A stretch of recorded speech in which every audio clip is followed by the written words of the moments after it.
Hello everyone. Last class में हमने देखा था कांग्रेस की स्थापना से संबंधित सिद्धांत, कांग्रेस की उद्देश्य और कांग्रेस में जो प्रस्ताव पारित हुए थे वो। तो कांग्रेस की स्थापना हुई है 28 दिसंबर 1885 को। 28 दिसंबर 1885 को कांग्रेस की स्थापना की है ए ओ ह्यूम के द्वारा। जो कांग्रेस है जिसका अर्थ होता है जनता का समूह। कांग्रेस का अर्थ होता है जनता का समूह। कांग्रेस का अर्थ होगा जनता का समूह। इसके संस्थापक है ए ओ ह्यूम। इसके संस्थापक है A O Hume, Allan Octavian Hume. इसके प्रथम अध्यक्ष थे डब्ल्यू.सी. बनर्जी, यानी कि व्योमेश चंद्र बनर्जी, जो कि कांग्रेस के प्रथम ईसाई अध्यक्ष भी थे। जो कांग्रेस की स्थापना की गई थी बम्बई में। कहाँ पर? बम्बई के ग्वालियर टैंक मैदान में गोकुलदास तेजपाल संस्कृत महाविद्यालय में। किसके द्वारा की गई है? एलेन ऑक्टेवियन ह्यूम के द्वारा। तत्कालीन समय में वायसराय थे कौन? लॉर्ड डफरेन। इसकी अध्यक्षता की है डब्ल्यू.सी. बनर्जी के द्वारा। जो कांग्रेस की स्थापना से संबंधित दो प्रमुख सिद्धांत थे, कौन कौन से? एक है सेफ्टी वॉल्व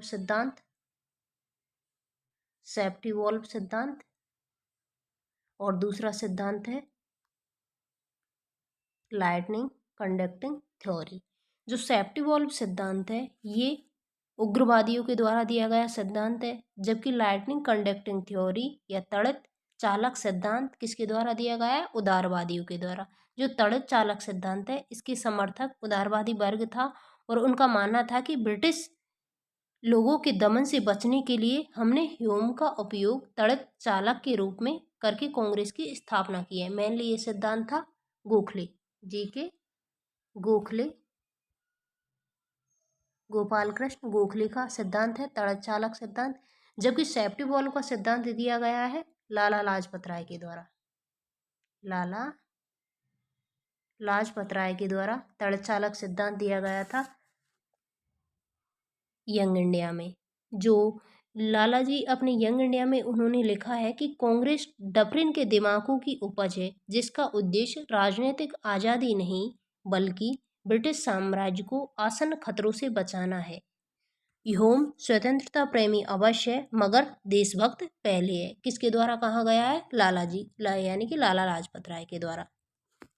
जो सेफ्टी वॉल्व सिद्धांत उग्रवादियों के द्वारा दिया गया है, जबकि उदारवादियों के द्वारा दिया गया है तड़ित चालक सिद्धांत या लाइटनिंग कंडक्टिंग थ्योरी। इसके अलावा हमने देखा था जो कांग्रेस की स्थापना के उद्देश्य क्या क्या थे। कांग्रेस की स्थापना का उद्देश्य था देशभक्त लोगों में परिचय बढ़ाना या मित्रता बढ़ाना। इसके अलावा सामाजिक समस्याओं पर सहमति बनाना, भेदभाव मिटाकर राष्ट्रीय एकता स्थापित करना, आगामी 1 वर्ष में कार्यक्रम और साधनों का निर्धारण करना। जो इस अधिवेशन में निर्णय किया गया था, यानी कि कांग्रेस के प्रथम अधिवेशन में निर्णय किया गया था कि आगामी वर्षों में भारत भर में सम्मेलन आयोजित किए जाएंगे तथा जिस क्षेत्र में यह सम्मेलन आयोजित होगा उस क्षेत्र का व्यक्ति कांग्रेस का अध्यक्ष नहीं बनेगा। आज हम इसके आगे बढ़ाते हुए आज हम देखते हैं इसके प्रमुख अधिवेशन, कांग्रेस के प्रमुख अधिवेशन। जो कांग्रेस का प्रथम अधिवेशन हुआ है कहाँ पर? बॉम्बे में। कांग्रेस का प्रथम अधिवेशन हुआ है बॉम्बे में, जिसकी अध्यक्षता की है डब्ल्यू.सी. बनर्जी के द्वारा। अध्यक्षता की है डब्ल्यू.सी. बनर्जी के द्वारा। प्रथम अधिवेशन में 72 सदस्यों ने पार्टिसिपेट किया है। कांग्रेस के प्रथम पारसी मतलब भारतीय राष्ट्रीय कांग्रेस के प्रथम पारसी अध्यक्ष थे डब्ल्यू.सी. बनर्जी। यह अधिवेशन हुआ है मुंबई के ग्वालियर टैंक स्थित गोकुलदास तेजपाल संस्कृत कॉलेज में। प्रारंभ में इसका नाम था, यानी कि भारतीय राष्ट्रीय कांग्रेस का प्रारंभ में नाम था भारतीय राष्ट्रीय संघ, परंतु दादा भाई नौरोजी के सुझाव पर इसका नाम बदलकर भारतीय राष्ट्रीय कांग्रेस कर दिया गया। प्रारंभ में इसे पूना में होना था, परंतु फ्लैग फैल जाने के कारण इसका स्थान परिवर्तित कर बम्बई कर दिया। नेक्स्ट अधिवेशन है कांग्रेस का कलकत्ता अधिवेशन। कांग्रेस का कलकत्ता अधिवेशन जो कि कांग्रेस का द्वितीय अधिवेशन है, इसका यह हुआ है दिसंबर 1886 ईस्वी में। दिसंबर 1886 ईस्वी में। इसके अध्यक्ष थे दादा भाई नौरोजी। दादा भाई नौरोजी कांग्रेस के अध्यक्ष कब बने हैं? दादा भाई नौरोजी दिसंबर 1886 में कांग्रेस के अध्यक्ष बने थे दादा भाई नौरोजी। जो इस अधिवेशन का इम्पोर्टेंट फैक्ट क्या है, इस अधिवेशन में जो प्रथम पारसी अध्यक्ष प्रथम पारसी अध्यक्ष होंगे दादा भाई नौरोजी। इसके अलावा इस अधिवेशन में 464 प्रतिनिधियों ने भाग लिया था। और इस अधिवेशन में जो डफरिन है, जो कि तत्कालीन वायसराय थे, उन्होंने जो व्यक्तियों को, सम्मेलन में आए हुए व्यक्तियों को गार्डन पार्टी भी दी थी। नेक्स्ट अधिवेशन है कांग्रेस का तृतीय अधिवेशन, जो कि होता है मद्रास में। कांग्रेस का तृतीय अधिवेशन कहाँ होता है? मद्रास में। इसकी अध्यक्षता की है बदरुद्दीन तैयबजी के द्वारा। कांग्रेस के तृतीय अधिवेशन की अध्यक्षता की है बदरुद्दीन तैयबजी। जो बदरुद्दीन तैयबजी है, कांग्रेस के प्रथम मुस्लिम अध्यक्ष। कौन है? बदरुद्दीन तैयबजी, जिसने कांग्रेस के मद्रास अधिवेशन यानी कि कांग्रेस के तीसरे अधिवेशन, जो कि दिसंबर 1887 में हुआ है, उसकी अध्यक्षता की है। इस अधिवेशन में 607 प्रतिनिधियों ने भाग लिया था। इस अधिवेशन में 607 प्रतिनिधियों ने भाग लिया है। नेक्स्ट अधिवेशन है कांग्रेस का चौथा अधिवेशन, जो कि कहाँ होता है? इलाहाबाद में। कांग्रेस का नेक्स्ट अधिवेशन है इलाहाबाद अधिवेशन।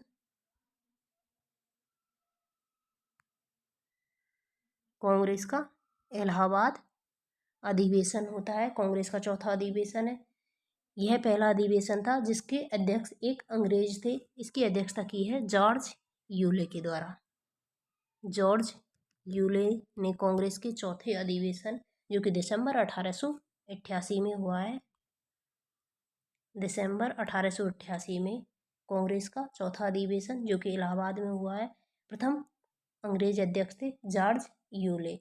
जो यह अधिवेशन है, यहाँ के गवर्नर ऑकलैंड ने इसकी पूरी कोशिश की थी कि यह सम्मेलन इलाहाबाद में न हो पाए, परंतु यहाँ के राजा ने इलाहाबाद में लॉथर काउंसिल खरीदकर कांग्रेस को दे दिया। सर सैयद अहमद और वाराणसी के राजा शिव प्रसाद ने भी इलाहाबाद के कांग्रेस अधिवेशन का विरोध किया था। इस अधिवेशन में 1248 सदस्यों ने भाग लिया। 1248 सदस्यों ने भाग लिया है कांग्रेस के चौथे अधिवेशन, जो कि कहाँ हुआ है? इलाहाबाद में, जिसके अध्यक्ष थे जॉर्ज यूले, प्रथम अंग्रेज अध्यक्ष थे। नेक्स्ट इम्पोर्टेंट जो कांग्रेस का चौथा अधिवेशन है, जिसकी अध्यक्षता की है जॉर्ज यूले ने। यह प्रथम बार इसमें जो लाला लाजपत राय है, उन्होंने पार्टिसिपेट किया था। लाला लाजपत राय ने प्रथम बार भाग लिया है कांग्रेस के चौथे अधिवेशन यानी कि कांग्रेस का इलाहाबाद अधिवेशन में। इस अधिवेशन में डफरिन ने कांग्रेस का मजाक उड़ाया था। वो यह कहा था कि यह जनता के एक सूक्ष्म भाग का प्रतिनिधित्व करती है। सूक्ष्म भाग का प्रतिनिधित्व करती है। किसने कहा है? डफरिन ने। डफरिन के द्वारा कहा गया है कि कांग्रेस जनता के सूक्ष्म भाग का प्रतिनिधित्व करती है। नेक्स्ट इम्पोर्टेंट अधिवेशन है, यानी कि नेक्स्ट एक और अधिवेशन है, इससे जस्ट अगला है पांचवा अधिवेशन, जो कि मुंबई में होता है दिसंबर 1889 में। विलियम वेडरबर्न के द्वारा इसकी अध्यक्षता की जाती है। इस अधिवेशन में पहली बार महिलाओं ने भाग लिया था। और इसके अलावा कांग्रेस की एक ब्रिटिश समिति का गठन लंदन में भी हुआ था। इसके बाद नेक्स्ट इम्पोर्टेंट अधिवेशन है कांग्रेस का कोलकाता अधिवेशन। कांग्रेस का कोलकाता अधिवेशन होता है कांग्रेस का कलकत्ता अधिवेशन, कलकत्ता बंगाल में है। कांग्रेस का छठा अधिवेशन होता है कोलकाता में, जिसकी अध्यक्षता की है फिरोज शाह मेहता। फिरोज शाह मेहता। इस अधिवेशन का इम्पोर्टेंट फैक्ट है कि इस अधिवेशन में कोलकाता विश्वविद्यालय की पहली महिला स्नातक कादम्बिनी गांगुली ने कांग्रेस को संबोधित किया था। किसने? कादम्बिनी गांगुली, जो कि कोलकाता विश्वविद्यालय की पहली महिला स्नातक थी। नेक्स्ट इम्पोर्टेंट अधिवेशन है कांग्रेस का लाहौर अधिवेशन। कांग्रेस के लाहौर अधिवेशन में क्या होता है, जिसकी अध्यक्षता की है दादा भाई नौरोजी ने। इस अधिवेशन में जो दिसंबर 1893 को होता है, दिसंबर 1893 में यह अधिवेशन होता है। दादा भाई नौरोजी एक ऐसे नेता थे जिन्होंने कांग्रेस की अध्यक्षता 3 बार की है। कांग्रेस की अध्यक्षता 3 बार किसने की है? दादा भाई नौरोजी। दादा भाई नौरोजी के अलावा जवाहरलाल नेहरू भी एक ऐसे नेता थे जिन्होंने कांग्रेस की अध्यक्षता 3 बार की थी। तो कांग्रेस की द्वितीय बार दादा भाई नौरोजी के द्वारा अध्यक्षता की गई है दिसंबर 1893 में कांग्रेस का लाहौर अधिवेशन। इस अधिवेशन में सिविल सेवा परीक्षा भारत में करवाने की मांग की गई थी। कांग्रेस का नेक्स्ट इंपोर्टेंट अधिवेशन है कांग्रेस का कोलकाता अधिवेशन 1896 में। कांग्रेस का कलकत्ता अधिवेशन 1896 में। इसकी अध्यक्षता की गई है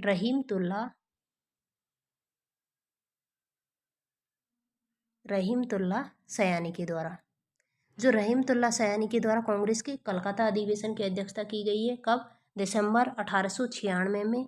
इसका एक इम्पोर्टेंट क्वेश्चन आता है बार बार, कौन सा? बंकिम चंद्र चटर्जी के द्वारा लिखा गया है कौन सा? वंदे मातरम। उसका गान पहली बार कांग्रेस के मंच से कब किया गया है? दिसंबर 1896 में। कांग्रेस के कोलकाता अधिवेशन में। कांग्रेस के कोलकाता अधिवेशन, इसमें यह भी पूछा जाता है कि कांग्रेस के जो पहली बार वंदे मातरम का गान कब किया गया था? कांग्रेस के मन से कोलकाता में किया गया था। कब किया गया था? दिसंबर 1896 में। इस समय कांग्रेस की अध्यक्षता किसने की थी? रहीमतुल्ला सयानी ने। इसके बाद कांग्रेस का नेक्स्ट इंपोर्टेंट अधिवेशन होता है दिसंबर 1906 में। कब होता है? दिसंबर 1906 में कांग्रेस का फिर से कांग्रेस का कोलकाता अधिवेशन होता है जिसकी अध्यक्षता की है दादा भाई नौरोजी ने। तो दादा भाई नौरोजी ने कांग्रेस की अध्यक्षता कब कब की है? दिसंबर 1886 में, उसके बाद 1893 में, और तीसरी बार अध्यक्षता की है दिसंबर 1906 ईस्वी में दादा भाई नौरोजी ने। इस अधिवेशन में पहली बार स्वराज शब्द का प्रयोग किया गया था। पहली बार स्वराज शब्द का प्रयोग किया गया है दिसंबर 1906 ईस्वी में। कांग्रेस का कोलकाता अधिवेशन है जिसकी अध्यक्षता की है दादा भाई नौरोजी के द्वारा। नेक्स्ट मोस्ट इम्पोर्टेंट अधिवेशन है कांग्रेस का सूरत अधिवेशन। कौन सा? कांग्रेस का सूरत अधिवेशन। कांग्रेस का सूरत अधिवेशन होता है दिसंबर 1907 ईस्वी में। दिसंबर 1907 ईस्वी में कांग्रेस का सूरत अधिवेशन होता है जिसकी अध्यक्षता करते हैं रास बिहारी घोष। कौन? रास बिहारी घोष। ध्यान रहे ये रास बिहारी घोष है, न कि रास बिहारी बोस। रास बिहारी बोस एक क्रांतिकारी नेता थे जबकि रास बिहारी घोष एक उदारवादी नेता है। जो इस अधिवेशन के इम्पोर्टेंट फैक्ट है कि इस अधिवेशन में कांग्रेस का विभाजन हो गया था। कांग्रेस का विभाजन हो गया था। कांग्रेस का विभाजन हुआ है। स्वराज शब्द की व्याख्या को लेकर कांग्रेस का विभाजन हो गया था तथा कांग्रेस नरम दल तथा गरम दल में विभाजित हो गई। नरम दल और गरम दल। गरम दल में कौन कौन से नेता है? लालवाल पाल, लाला लाजपत राय, बाल गंगाधर तिलक और बिपिन चंद्र पाल, उसके अलावा अरविंदो घोष। जबकि नरम दल में है फिरोज शाह मेहता, अरविंदो घोष, सुरेंद्र नाथ बनर्जी, रास बिहारी घोष आदि नेता कौन से थे? नरम दल में। तो इस अधिवेशन की इम्पोर्टेंट विशेषता है कौन सी? इस अधिवेशन में कांग्रेस का विभाजन हो गया किसको लेकर? स्वराज शब्द की व्याख्या को लेकर, और कांग्रेस नरम दल और गरम दल दो दलों में विभाजित हो गई। नेक्स्ट इंपोर्टेंट अधिवेशन है कांग्रेस का कोलकाता अधिवेशन। कांग्रेस का कोलकाता अधिवेशन जो कि दिसंबर 1911 में हुआ है। कब? दिसंबर 1911 में कांग्रेस का कोलकाता अधिवेशन जो कि कांग्रेस का 26वां अधिवेशन था। इसकी अध्यक्षता की है बिशन नारायण धर के द्वारा। बिशन नारायण धर। बिशन नारायण धर ने अध्यक्षता की है कांग्रेस का कोलकाता अधिवेशन दिसंबर 1911 में। इसमें इम्पोर्टेंट विशेषता है कि कांग्रेस के मंच से पहली बार राष्ट्रगान, कौन सा है अपना राष्ट्रगान? जन गण मन का पहली बार गान हुआ है। इसकी रचयिता है रविन्द्रनाथ टैगोर। पहली बार कांग्रेस के मंच से जन गण मन का जनगण मन पहली बार कांग्रेस के मंच पर कब गाया गया है? दिसंबर 1911 में। जनगण मन किसके द्वारा लिखा गया है? गुरुदेव रविन्द्रनाथ टैगोर के द्वारा। गुरुदेव की उपाधि रविन्द्रनाथ टैगोर को किसने दी है? महात्मा गांधी महात्मा गांधी के द्वारा। नेक्स्ट इंपॉर्टेंट अधिवेशन है कांग्रेस का लखनऊ अधिवेशन। कौन सा? कांग्रेस का लखनऊ अधिवेशन। कांग्रेस का लखनऊ अधिवेशन होता है 1916 ईस्वी में। कांग्रेस का लखनऊ अधिवेशन होता है दिसंबर 1916 ईस्वी में, जो कि कांग्रेस का 31वां अधिवेशन था।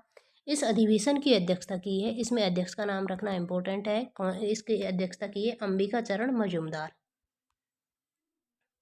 अंबिका चरण मजूमदार।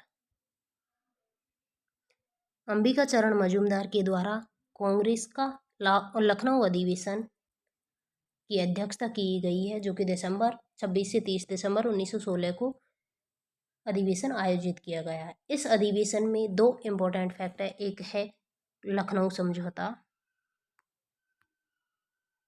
लखनऊ समझौता, इसके अलावा दूसरा है कांग्रेस लीग पैक्ट।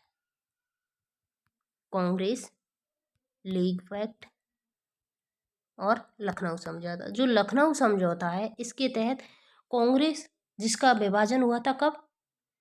कांग्रेस का सूरत अधिवेशन 1907 में रास बिहारी की अध्यक्षता में जो आयोजित किया गया था, उसमें कांग्रेस का विभाजन गरम दल और नरम दल में हो गया था। उसका पुनः विलय हुआ है दिसंबर 1916 में लखनऊ समझौता के तहत। यानी कि कांग्रेस का विलय या कांग्रेस के नरम दल और गरम दल दोनों दलों का विलय होता है लखनऊ समझौते के तहत दिसंबर 1916 में, जिसकी अध्यक्षता की है अंबिका चरण मजूमदार के द्वारा। लखनऊ अधिवेशन में कांग्रेस, जो लखनऊ समझौता के माध्यम से गरम दल और नरम दल का विलय होता है। इसके अलावा कांग्रेस लीग पैक्ट के माध्यम से क्या होता है? कांग्रेस लीग पैक्ट के माध्यम से जो कांग्रेस पार्टी और मुस्लिम लीग दोनों के मध्य समझौता होता है तथा दोनों राष्ट्रवादी आंदोलन में एक साथ भाग लेने को प्रेरित होती है। किसके द्वारा? कांग्रेस लीग पैक्ट के माध्यम से। जो मदन मोहन मालवीय ने कांग्रेस लीग पैक्ट का विरोध किया था। इस अधिवेशन में मुस्लिम लीग के पृथक निर्वाचन की मांग को स्वीकार कर लिया गया था और लखनऊ अधिवेशन में नरम दल और गरम दल पुनः एक हो गए। तिलक ने लखनऊ अधिवेशन में ही नारा दिया। कौन सा नारा दिया था? स्वराज मेरा जन्म सिद्ध अधिकार है और मैं इसे लेकर रहूंगा। नेक्स्ट इंपॉर्टेंट अधिवेशन है कांग्रेस का कलकत्ता अधिवेशन, जो कि दिसंबर 1917 में आयोजित किया जाता है। दिसंबर 1917 में कांग्रेस का कलकत्ता अधिवेशन, कांग्रेस का कलकत्ता अधिवेशन है दिसंबर 1917 में, जो किसकी अध्यक्षता में है? Shrimati Annie Besant. Shrimati Annie Besant की अध्यक्षता में कांग्रेस का कलकत्ता अधिवेशन दिसंबर 1917 में बुलाया जाता है। इस अधिवेशन की प्रमुख विशेषता है कि कांग्रेस की प्रथम महिला अध्यक्ष, जो कि एक आयरिश महिला थी, कांग्रेस की प्रथम महिला अध्यक्ष कौन है? Shrimati Annie Besant. कौन से अधिवेशन की अध्यक्षता की है? कांग्रेस का 32वां अधिवेशन, जो कि कोलकाता में बुलाया जाता है दिसंबर 1917 में। नेक्स्ट इंपॉर्टेंट अधिवेशन है जो कांग्रेस का एक विशेष अधिवेशन भी बुलाया जाता है। कांग्रेस का प्रथम विशेष अधिवेशन बुलाया जाता है मुंबई में 1918 में, जिसकी अध्यक्षता की है सैयद हसन इमाम की अध्यक्षता में कांग्रेस का विशेष अधिवेशन बुलाया गया है। इस अधिवेशन में रॉलट एक्ट पर विचार विमर्श के लिए, यह अधिवेशन जो रॉलट एक्ट था उस पर विचार विमर्श के लिए बुलाया गया था। उसके अलावा दूसरा दूसरा कांग्रेस का विशेष अधिवेशन बुलाया गया है सितंबर 1920 में, जिसमें वो बुलाया गया है कलकत्ता में। कांग्रेस का द्वितीय विशेष अधिवेशन, क्या विशेष अधिवेशन पढ़ रहे हैं हम? कांग्रेस का विशेष अधिवेशन बुलाया गया है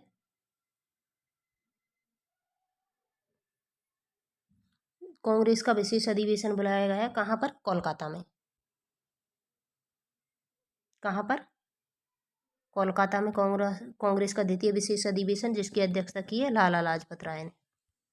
लाला लाजपत राय के द्वारा कांग्रेस के द्वितीय विशेष अधिवेशन की अध्यक्षता की जाती है। इस अधिवेशन में क्या होता है? जो असहयोग आंदोलन का प्रस्ताव स्वीकार कर लिया जाता है। कौन से में? कांग्रेस का कोलकाता अधिवेशन, जो कि एक विशेष अधिवेशन है जिसकी अध्यक्षता की जाती है लाला लाजपत राय के द्वारा। नेक्स्ट इंपॉर्टेंट अधिवेशन है कांग्रेस का नागपुर अधिवेशन, जो कि दिसंबर 1920 में बुलाया जाता है। कब? दिसंबर 1920 में वीर राघवाचार्य की अध्यक्षता में, वीर राघवाचार्य की अध्यक्षता में दिसंबर 1920 में कांग्रेस का नागपुर अधिवेशन बुलाया जाता है। इस अधिवेशन में जो असहयोग आंदोलन का प्रस्ताव पारित किया गया था। पहले प्रस्ताव पारित किया गया था कांग्रेस के विशेष अधिवेशन, जो कि कोलकाता में बुलाया जाता है सितंबर 1920 में लाला लाजपत राय की अध्यक्षता में। जबकि नागपुर अधिवेशन, जो कि वार्षिक अधिवेशन था, उसकी अध्यक्षता की है किसने? वीर राघवाचार्य के द्वारा दिसंबर 1920 में। इसमें असहयोग आंदोलन का प्रस्ताव पारित किया जाता है। नेक्स्ट इंपोर्टेंट अधिवेशन है कांग्रेस का काकीनाडा अधिवेशन। कौन सा? कांग्रेस का काकीनाडा अधिवेशन। कहाँ पर? काकीनाडा अधिवेशन, जो कि है बंगाल में। कांग्रेस का काकीनाडा अधिवेशन, जो कि एक विशेष अधिवेशन है। नहीं, कांग्रेस का काकीनाडा अधिवेशन, जो कि मौलाना मोहम्मद अली की अध्यक्षता में दिसंबर 1923 में बुलाया जाता है। लेकिन 1923 में एक विशेष अधिवेशन बुलाया जाता है। कहाँ पर? दिल्ली में। किसकी अध्यक्षता में? अबुल कलाम आज़ाद की अध्यक्षता में। 1923 में कांग्रेस का एक विशेष अधिवेशन कहाँ बुलाया जाता है? दिल्ली में। कांग्रेस का दिल्ली में एक विशेष अधिवेशन बुलाया जाता है। अध्यक्षता की है मौलाना अबुल कलाम आज़ाद के द्वारा। इस समय इनकी आयु थी 35 वर्ष। इस कारण ये सबसे कम उम्र में कांग्रेस के अध्यक्ष निर्वाचित हुए थे। तो कांग्रेस के सबसे कम उम्र में कांग्रेस के अध्यक्ष कौन बने थे? अबुल कलाम आज़ाद।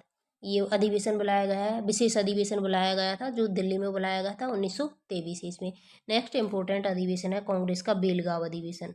कांग्रेस का बेलगांव अधिवेशन, जो बेलगांव अधिवेशन है, इसकी इम्पोर्टेंट जो बेलगांव अधिवेशन है, ये दिसंबर 1924 में बुलाया गया है। दिसंबर 1924 में कांग्रेस का बेलगांव अधिवेशन, जिसकी अध्यक्षता की है महात्मा गांधी ने।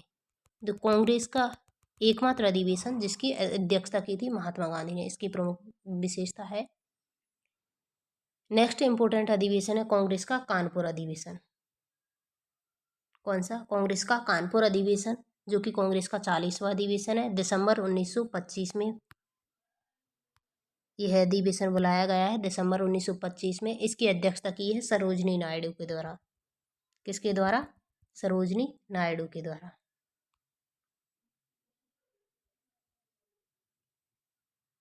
सरोजनी नायडू की अध्यक्षता में कांग्रेस का कानपुर अधिवेशन दिसंबर 1925 में बुलाया गया है।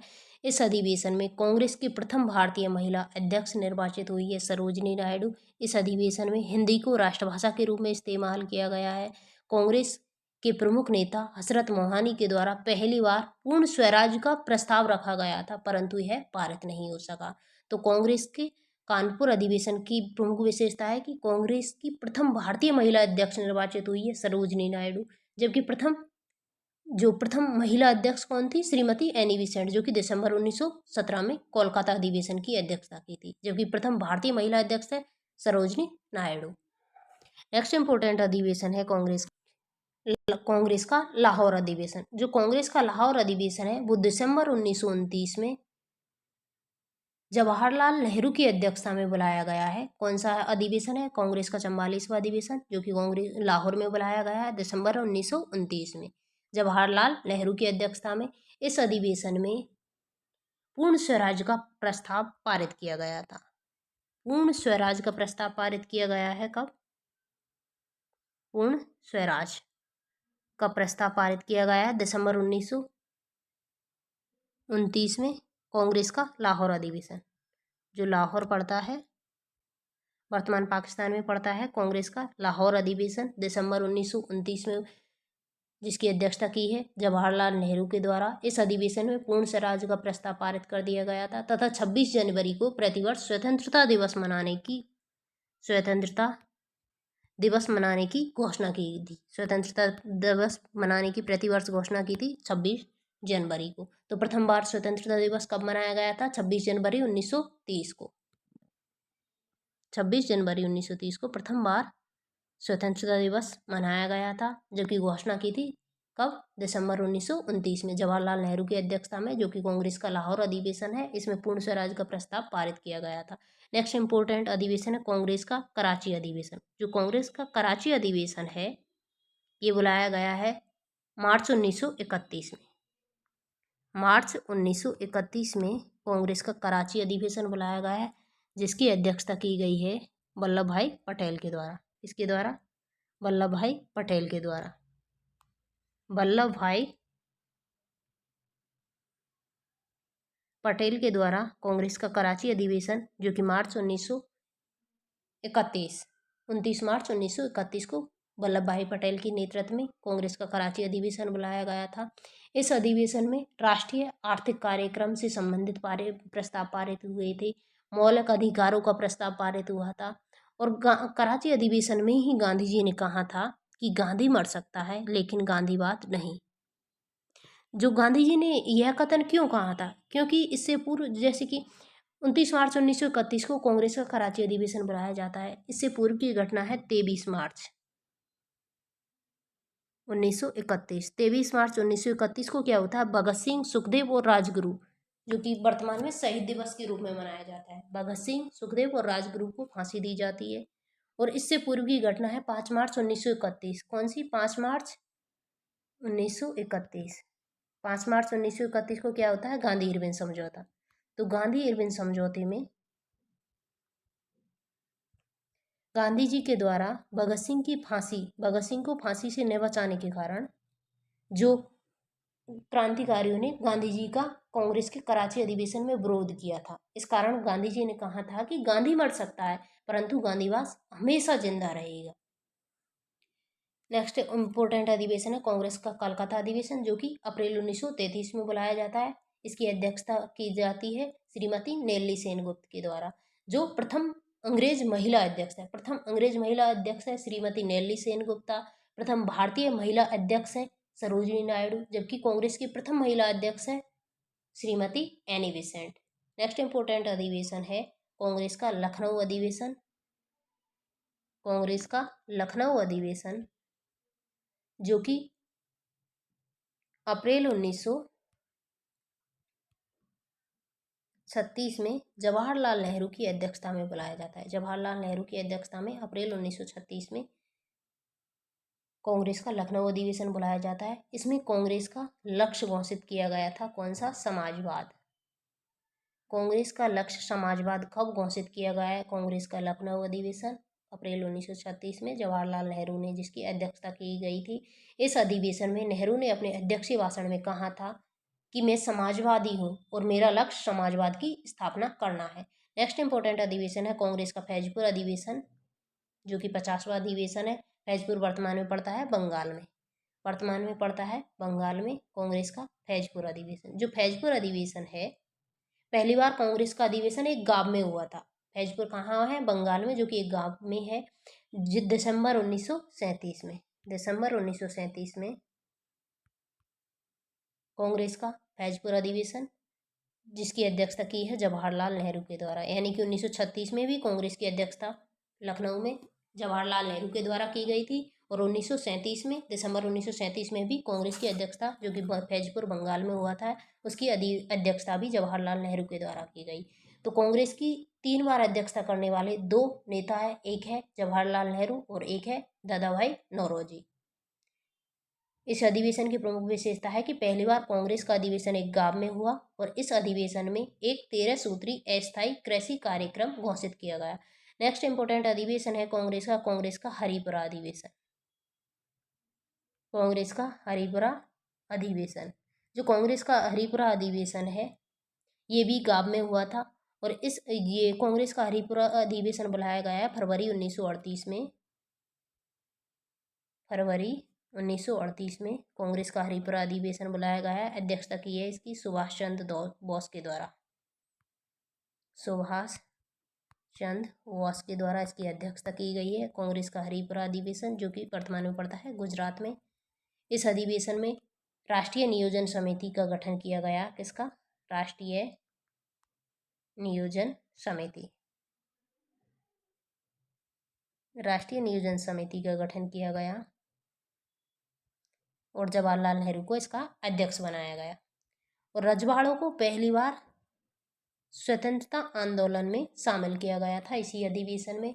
नेक्स्ट इंपोर्टेंट अधिवेशन है कांग्रेस का त्रिपुरी अधिवेशन। कांग्रेस का त्रिपुरी अधिवेशन, जो कि वर्तमान में पड़ता है जबलपुर एमपी में, जो कि कांग्रेस का 52वां अधिवेशन है। ये होता है मार्च 1939 में। कब? मार्च 1939 को कांग्रेस का जो कांग्रेस का त्रिपुरी अधिवेशन, जो कि जबलपुर एमपी में पड़ता है, कांग्रेस का 52वां अधिवेशन है। इसकी अध्यक्षता की जाती है सुभाष चंद्र बोस के द्वारा। जो सुभाष चंद्र बोस के द्वारा इसकी अध्यक्षता की जाती है, लेकिन इसमें क्या हुआ था, पहली बार कांग्रेस अध्यक्ष पद के चुनाव के लिए सुभाष चंद्र बोस एवं गांधी जी द्वारा समर्थित उम्मीदवार था पट्टाभी सीतारामैया। पट्टाभी सीतारामैया किसके द्वारा समर्थित उम्मीदवार था? यह गांधी जी के द्वारा, यानी कि गांधी जी के द्वारा समर्थित उम्मीदवार पट्टाभी सीतारामैया को हराकर सुभाष चंद्र बोस ने सीतारामैया को 1337 मतों के मुकाबले 1580 मतों से पराजित किया। परंतु अपनी कार्यकारिणी के गठन के प्रश्न पर गांधी जी से विवाद हो जाने के कारण सुभाष चंद्र बोस ने त्यागपत्र दे दिया। जब सुभाष चंद्र बोस ने इससे त्यागपत्र दे दिया, गांधी जी के और सुभाष चंद्र बोस के बीच विवाद बढ़ने के कारण सुभाष चंद्र बोस ने कांग्रेस के अध्यक्ष पद से इस्तीफा दे दिया। उसके बाद इसके अध्यक्ष बनते हैं कांग्रेस के राजेंद्र प्रसाद। राजेंद्र प्रसाद जो कि भारत के प्रथम राष्ट्रपति भी बनाए गए थे बाद में। राजेंद्र प्रसाद ने कांग्रेस के त्रिपुरी अधिवेशन में सुभाष चंद्र बोस की अध्यक्षता में हुआ है। उसमें क्या हुआ था, जब जैसे ही सुभाष चंद्र बोस के द्वारा इस्तीफा दिया जाता है, उसके बाद कांग्रेस के अध्यक्ष चुने जाते हैं राजेंद्र प्रसाद। नेक्स्ट इंपॉर्टेंट अधिवेशन है कांग्रेस का रामगढ़ अधिवेशन, जो कि मार्च 1940 में बुलाया गया था। इसकी अध्यक्षता की है मौलाना अबुल कलाम आज़ाद के द्वारा। भारत छोड़ो आंदोलन प्रारंभ होने के कारण जब कांग्रेस को गैरकानूनी संगठन घोषित कर दिया गया तथा सभी कांग्रेसी नेताओं को बंदी बना लिया गया, तब 1941 से 1945 के दौरान 1941 से 45 के दौरान कांग्रेस का कोई वार्षिक अधिवेशन नहीं हो सका। अतः इन वर्षों में अबुल कलाम आज़ाद ही कांग्रेस के अध्यक्ष बने रहे। वे भारतीय राष्ट्रीय कांग्रेस के सबसे लंबे और सबसे नाजुक दौर में अध्यक्ष रहे, यानी कि भारतीय राष्ट्रीय कांग्रेस के सबसे लंबे समय तक अध्यक्ष कौन रहे हैं? अबुल कलाम आज़ाद। सबसे कम उम्र में अध्यक्ष बनने वाले भी कौन है? मौलाना अबुल कलाम आज़ाद। और सबसे नाजुक दौर में भी अध्यक्ष बने रहे हैं मौलाना अबुल कलाम आज़ाद। भारत छोड़ो आंदोलन के समय यानी कि भारत छोड़ो आंदोलन भी इन्हीं की अध्यक्षता में, भारत छोड़ो आंदोलन के समय कांग्रेस के अध्यक्ष भी कौन थे? मौलाना अबुल कलाम आज़ाद। जो कांग्रेस का नेक्स्ट इंपॉर्टेंट अधिवेशन होता है कांग्रेस का मेरठ अधिवेशन। कांग्रेस का मेरठ अधिवेशन होता है, जो कि फिर कांग्रेस का 54वां अधिवेशन है। इसकी अध्यक्षता की है आचार्य JB कृपलानी ने। यह है नवंबर 1946 में कांग्रेस की अध्यक्षता की है किसने? आचार्य JB कृपलानी। स्वतंत्रता तो आचार्य JB कृपलानी अध्यक्ष बने हैं कब? नवंबर 1946 में। दोस्तों स्वतंत्रता प्राप्ति के समय अध्यक्ष कौन थे कांग्रेस के? आचार्य JB कृपलानी। तो हमने देखे हैं आज कांग्रेस के प्रमुख अधिवेशन। कांग्रेस के प्रमुख अधिवेशनों में अपन को जो कांग्रेस का प्रथम अधिवेशन, द्वितीय अधिवेशन, तृतीय अधिवेशन और चतुर्थ अधिवेशन तो क्रम से याद रखने ही है, जिसमें प्रथम अधिवेशन की अध्यक्षता की है W.C. बनर्जी के द्वारा। द्वितीय अधिवेशन की है दादाभाई नौरोजी के द्वारा, जो कि कलकत्ता में हुआ है। तृतीय अधिवेशन की अध्यक्षता की है बदरुद्दीन तैयब जी, जो कि प्रथम मुस्लिम अध्यक्ष थे, जबकि प्रथम पारसी अध्यक्ष थे दादाभाई नौरोजी। प्रथम ईसाई अध्यक्ष थे W.C. बनर्जी। कांग्रेस का चौथा अधिवेशन होता है दिसंबर 1888 में, जो प्रथम अंग्रेज अध्यक्ष की अध्यक्षता में होता है। कौन थे अध्यक्ष इसके? George Yule. अधिवेशन हुआ है इलाहाबाद में। इसके अलावा नेक्स्ट इंपोर्टेंट अधिवेशन था कांग्रेस का कोलकाता अधिवेशन, जो कि हुआ है रहीमतुल्ला सयानी की अध्यक्षता में दिसंबर 1896 में, जिसमें प्रथम बार बंकिम चंद्र चटर्जी द्वारा वंदे मातरम का गान किया गया। बंकिम चंद्र चटर्जी द्वारा रचित वंदे मातरम का प्रथम बार गान। उसके बाद नेक्स्ट इंपॉर्टेंट अधिवेशन था कांग्रेस का कोलकाता अधिवेशन, जो कि कांग्रेस का 22वां अधिवेशन था। इसमें दादाभाई नौरोजी के द्वारा 1906 में अध्यक्षता की गई थी। प्रथम बार स्वराज शब्द का प्रयोग किया गया था। जो कांग्रेस का कोलकाता अधिवेशन है दिसंबर 1906 ईस्वी में, जो कि दादाभाई नौरोजी की अध्यक्षता में बुलाया गया है। इसमें प्रथम बार स्वराज शब्द का प्रयोग किया गया है। नेक्स्ट इंपोर्टेंट यानी कि मोस्ट इंपोर्टेंट अधिवेशन है कांग्रेस का सूरत अधिवेशन, जिसकी अध्यक्षता की है रास बिहारी घोष के द्वारा दिसंबर 1907 में बुलाया गया है। इस अधिवेशन में कांग्रेस का विभाजन हो जाता है। कांग्रेस गर्म दल और नरम दल दो दलों में विभाजित हो जाता है। नेक्स्ट इम्पोर्टेंट अधिवेशन है कांग्रेस का कोलकाता अधिवेशन, जो कि दिसंबर 1911 ईस्वी में बुलाया जाता है, जिसकी अध्यक्षता की है बिशन नारायण धरगे द्वारा। कांग्रेस मन से प्रथम बार जनगण मन का पहली बार गान हुआ है।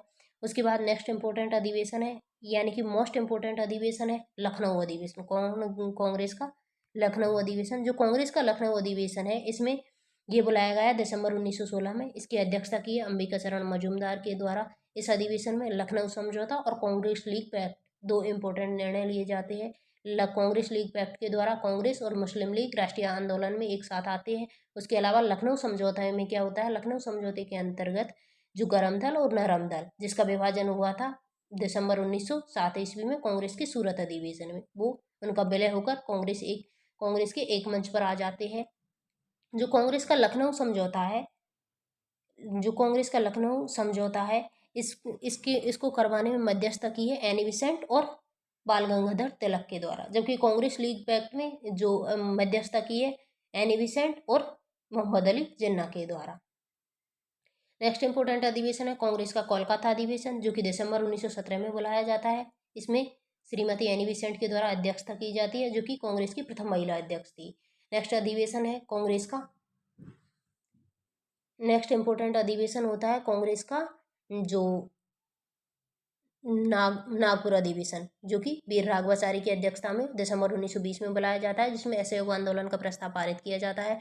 नेक्स्ट इंपोर्टेंट अधिवेशन है कांग्रेस का जो तीन विशेष अधिवेशन देखे थे हमने कौन कौन से। एक तो 1918 में सैयद हसन इमाम की अध्यक्षता में बुलाया जाता है, जिसमें रॉलेट एक्ट पर विचार विमर्श किया जाता है। दूसरा विशेष अधिवेशन है जो कि लाला लाजपत राय की अध्यक्षता में सितंबर 1920 में बुलाया जाता है, इसमें असहयोग का प्रस्ताव पारित किया जाता है। जबकि तीसरा विशेष अधिवेशन है दिल्ली में बुलाया जाता है अबुल कलाम आज़ाद की अध्यक्षता में, और इस समय इसकी उम्र 35 वर्ष थी। इस कारण इसे सबसे कम उम्र में कांग्रेस के अध्यक्ष निर्वाचित हुए थे कौन, अबुल कलाम आज़ाद। नेक्स्ट इंपोर्टेंट अधिवेशन है कांग्रेस का बेलगाम अधिवेशन, जिसकी अध्यक्षता की है महात्मा गांधी के द्वारा, दिसंबर 1924 में बुलाया जाता है। इस अधिवेशन में प्रथम बार और अंतिम बार कांग्रेस के अध्यक्ष पद पर निर्वाचित हुए थे महात्मा गांधी जी। और नेक्स्ट इंपोर्टेंट अधिवेशन है कांग्रेस का कानपुर अधिवेशन, जिसकी अध्यक्षता की है सरोजिनी नायडू के द्वारा, जो कांग्रेस की प्रथम भारतीय महिला अध्यक्ष है। इसके अलावा यह दिसंबर 1925 में बुलाया गया है। और जो हसरत मोहानी ने कांग्रेस के एक प्रमुख नेता थे, इन्होंने पहली बार पूर्ण स्वराज का प्रस्ताव रखा, परंतु ये पारित नहीं हो गया और हिंदी को राष्ट्रभाषा के रूप में इस्तेमाल किया गया है प्रथम बार कब, दिसंबर 1925 में। कांग्रेस का कानपुर अधिवेशन। नेक्स्ट इंपोर्टेंट अधिवेशन है कांग्रेस का लाहौर अधिवेशन, जो कि कांग्रेस का 44वां अधिवेशन है। ये बुलाया जाता है दिसंबर 1929 में। अध्यक्षता की है जवाहरलाल नेहरू के द्वारा। इस अधिवेशन में पूर्ण स्वराज का प्रस्ताव पारित किया गया और 26 जनवरी को स्वतंत्रता दिवस के रूप में मनाने का निश्चय किया। नेक्स्ट इंपोर्टेंट अधिवेशन है कांग्रेस का कराची अधिवेशन, जो कि कांग्रेस का 45वां अधिवेशन है, मार्च 1931 में बुलाया जाता है। इसकी अध्यक्षता की जाती है वल्लभ भाई पटेल के द्वारा। इस अधिवेशन में राष्ट्रीय आर्थिक कार्यक्रम से संबंधित प्रस्ताव पारित हुए। इसके अलावा मौलिक अधिकार से संबंधित प्रस्ताव पारित हुए। इसमें अधिवेशन में गांधी जी के द्वारा एक कथन कहा गया है कि गांधी मर सकता है परंतु गांधीवाद हमेशा जिंदा रहेगी। नेक्स्ट इंपोर्टेंट अधिवेशन है कांग्रेस का कोलकाता अधिवेशन, जो कि 47वां अधिवेशन है, अप्रैल 1933 में यह अधिवेशन बुलाया जाता है। इसकी अध्यक्षता की है नेली सेन गुप्त के द्वारा, जो कि प्रथम अंग्रेज महिला अध्यक्ष थी। नेक्स्ट इंपोर्टेंट अधिवेशन है कांग्रेस का लखनऊ अधिवेशन, जवाहरलाल नेहरू की अध्यक्षता में, अप्रैल 1936 में बुलाया जाता है। इस अधिवेशन में कांग्रेस का लक्ष्य समाजवाद घोषित किया गया और नेहरू ने अपने अध्यक्षीय भाषण में कहा था कि मैं समाजवादी हूं और मेरा लक्ष्य समाजवाद की स्थापना करना है। नेक्स्ट अधिवेशन है कांग्रेस का फैजपुर अधिवेशन, जो कि 50वां अधिवेशन है, दिसंबर 1937 में बुलाया जाता है जवाहरलाल नेहरू की अध्यक्षता में। इस अधिवेशन में 13 सूत्री अस्थायी कार्यक्रम घोषित किया गया और पहली बार कांग्रेस का अधिवेशन एक गांव में किया गया था। कौन सा, कांग्रेस का फैजपुर अधिवेशन। नेक्स्ट अधिवेशन है कांग्रेस का हरिपुरा अधिवेशन, जिसकी अध्यक्षता की है सुभाष चंद्र बोस के द्वारा, बुलाया गया है फरवरी 1938 में। यह अधिवेशन भी एक गांव में हुआ था और इस अधिवेशन में राष्ट्रीय नियोजन समिति का गठन किया गया और पंडित जवाहरलाल नेहरू को इसकी अध्यक्षता यानी पंडित जवाहरलाल नेहरू को इसका अध्यक्ष बनाया गया था। इस अधिवेशन में भारत की स्वतंत्रता में रजवाड़ों या रियासतों को भी शामिल करने का प्रस्ताव पारित किया गया था। जो नेक्स्ट अधिवेशन है कांग्रेस का त्रिपुरी अधिवेशन, जो कि 52वां अधिवेशन है। इसकी अध्यक्षता की है सुभाष चंद्र बोस के द्वारा, मार्च 1939 में ये बुलाया जाता है। इस अधिवेशन में महात्मा गांधी और सुभाष चंद्र बोस के बीच टकराव बढ़ने के कारण सुभाष चंद्र बोस ने कांग्रेस के अध्यक्ष पद से इस्तीफा दिया और इसके बाद इसके अध्यक्ष बनते हैं डॉक्टर राजेंद्र प्रसाद। नेक्स्ट अधिवेशन है कांग्रेस का रामगढ़ अधिवेशन, जो कि मार्च 1940 में हुआ है। इसकी अध्यक्षता की है मौलाना अबुल कलाम आज़ाद के द्वारा। जो मौलाना अबुल कलाम आज़ाद है, जो भारतीय राष्ट्रीय कांग्रेस के सबसे लंबे और सबसे नाजुक दौर में अध्यक्ष बने रहे, जबकि सबसे युवा अध्यक्ष भी कौन है? मौलाना अबुल कलाम आज़ाद। नेक्स्ट इंपॉर्टेंट अधिवेशन है कांग्रेस का मेरठ अधिवेशन, जो कि 54वां अधिवेशन है, नवंबर 1946 में बुलाया जाता है और आचार्य JB कृपलानी ने इसकी अध्यक्षता की है। स्वतंत्रता प्राप्ति के समय आचार्य कृपलानी ही कांग्रेस के अध्यक्ष थे। तो ये है कांग्रेस के प्रमुख अधिवेशन। धन्यवाद।